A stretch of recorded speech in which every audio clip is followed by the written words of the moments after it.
Alright, hello there. Eric Padden once again. And in this video, we're going to be talking about food shortages. And are there really food shortages going on out there?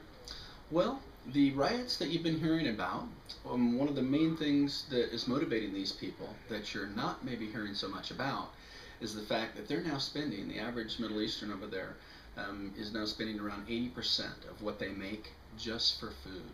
They've seen food not only double and triple, but actually quadruple, and in some cases even more, just in a matter of months. And so you're seeing now in China a lot of inflation when it comes to food. You'd consider along with that all the different natural disasters. I mean, we're having everywhere around the planet. There's droughts, there's floods, there's fires, there's earthquakes, which of course create tsunamis, and we're losing tons and tons of crops. We've had freezes where I'm from here in California. I remember watching the price of a lot of the produce double and triple in a matter of days. And so, anyway, I wanted to share with you a little bit about, I've always kept about a 60 to 90 day food supply in my home, just because of somewhat of a survivalist mentality.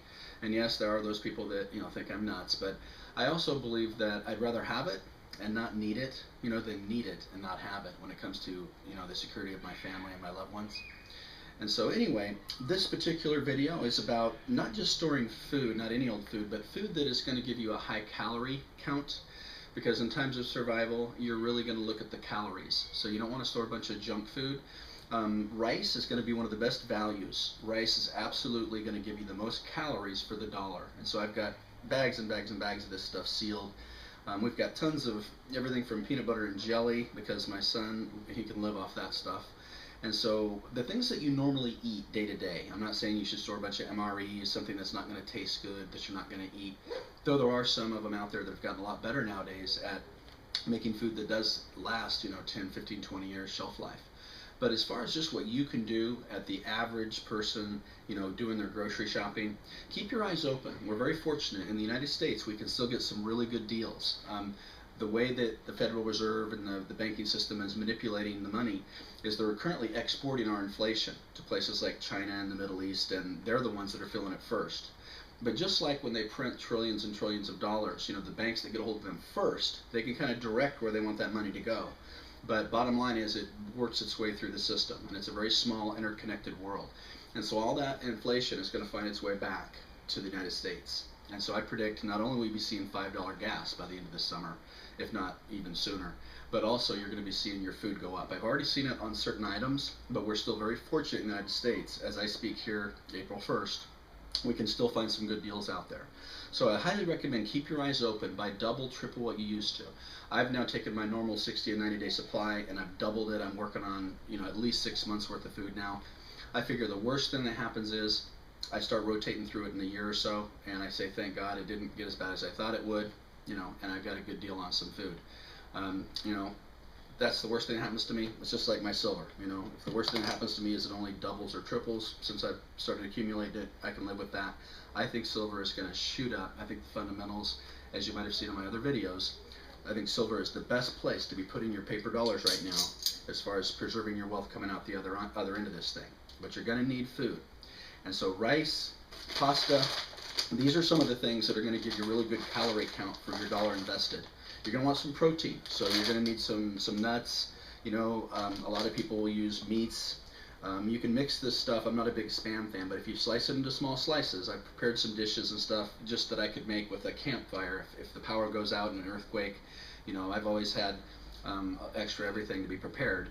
However, I think now it goes beyond that. It's not just about being prepared for the earthquake or what have you, but also other things, including just skyrocketing, prices because of hyperinflation.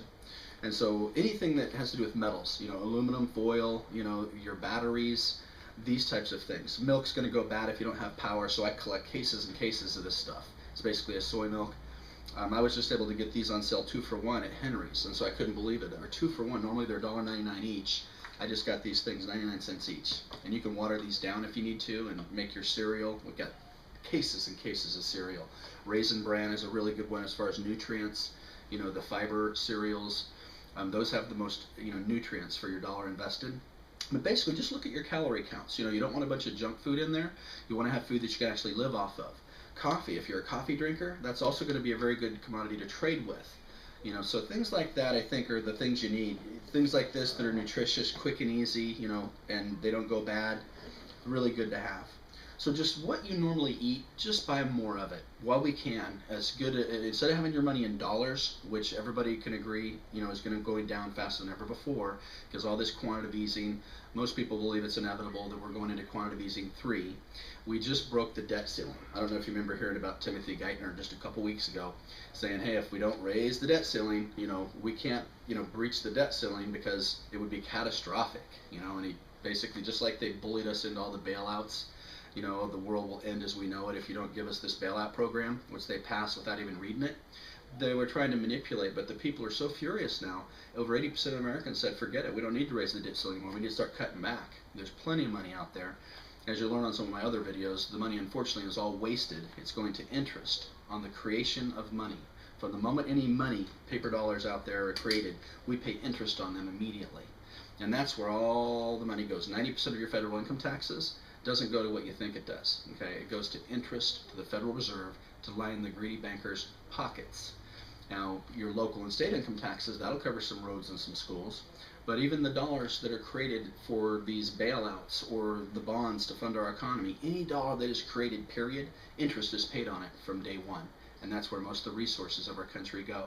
And that's why every debt-based currency that has ever been created ends in a crash. Over 3,800 of them, they've all ended in a crash. It's not the fact that it's a fiat currency. A fiat currency, if it's disciplined and well regulated, can go on for years. England had a 726-year most prosperous reign they ever had with, you know, the tally sticks, which were basically a fiat currency, but because they were disciplined.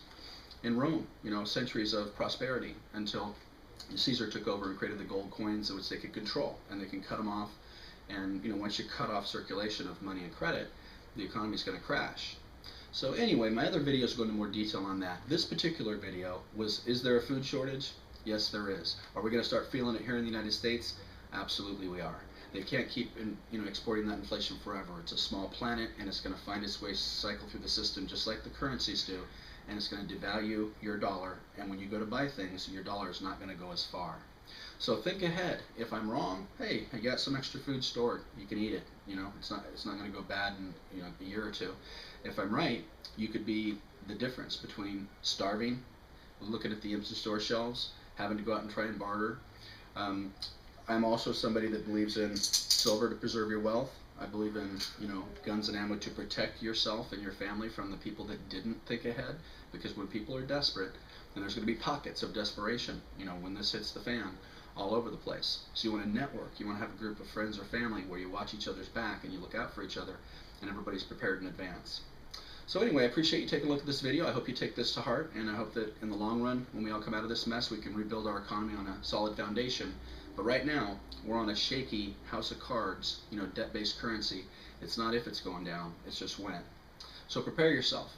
If you'd like to talk to me about maybe some ideas, ways to convert your paper into silver, I do both automatic coin ship type businesses, which ship you out a coin every month. You can build a little residual income if you're into helping other people out with that. I also have a wholesalers club where I can buy bullion, gold, and silver both. I just think silver has more of an upside. But if you're more into gold, we can get you silver and gold at wholesale. Best prices you're going to find. So, I once again appreciate you taking your time. This is Eric Padden signing out, and you can give me a call at 858-705-2487 if you'd like to chat a little bit about your situation. Or possibly you might want to jump on my blog. I've got some great articles and videos on there, and that would be at isncoinsbusiness.com. So if you just click below this video, if you're watching on YouTube, or go into isncoinsbusiness.com, you'll see a lot of great articles on my blog. And feel free to contact me. I'd love to hear your comments. Thanks again for your time. Get some food put away, convert some paper into real money, and make it a great day. We'll catch up with you on the next video.